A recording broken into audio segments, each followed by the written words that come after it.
Alangkah sedihnya seandainya kita harus bercerita bahwa Panglima TNI yang pertama ikut menyerah dan ditawan musuh.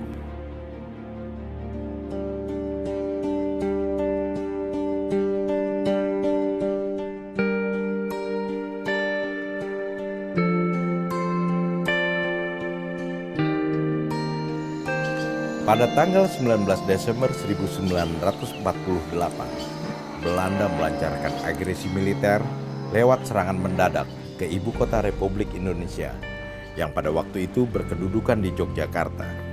Menghadapi situasi sedemikian genting itu, Jenderal Besar TNI Sudirman, Panglima Tentara Nasional Indonesia yang pertama, menghadap Presiden dan kemudian menyarankan agar Presiden, Wakil Presiden, serta Perdana Menteri untuk bersama-sama dengan beliau keluar kota dan memimpin perjuangan gerilya.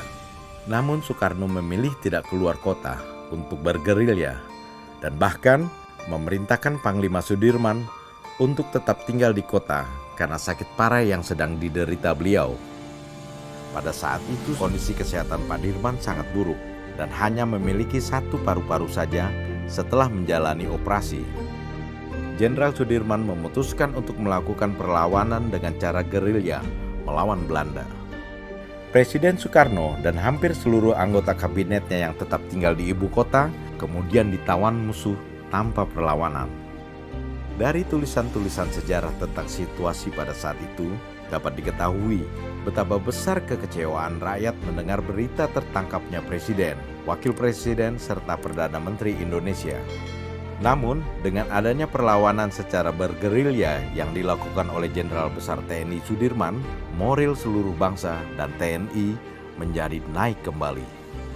Pak Dirman sadar sekali bahwa beliau tidak akan mendapat pengobatan yang memadai dalam keadaan bergerilya. Namun Pak Dirman memilih jalan yang merugikan dirinya demi kepentingan perjuangan bangsa dan menjaga semangat anak buah serta rakyat untuk tidak runtuh menghadapi serangan tentara Belanda.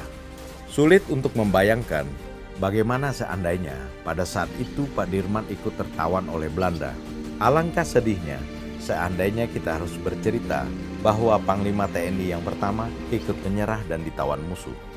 Apa yang dapat kita ceritakan kepada anak buah kita, kepada prajurit remaja kita, kepada generasi muda TNI, dan bahkan generasi muda bangsa? Kebanggaan apa yang dapat kita pertahankan? Sikap dan tindakan Pak Dirman pada saat itu tidak lain adalah suatu sikap dan tindakan pemimpin sejati. Dari situlah lahir tradisi TNI yang tidak kenal kata menyerah, yang mengutamakan kepentingan bangsa dan negara di atas kepentingan pribadi atau kelompok, dan yang berani mengorbankan segala-galanya demi kehormatan dan kejayaan bangsa. Kepentingan bangsa dan negara di atas kepentingan pribadi. Prabowo Subianto, the man of our time.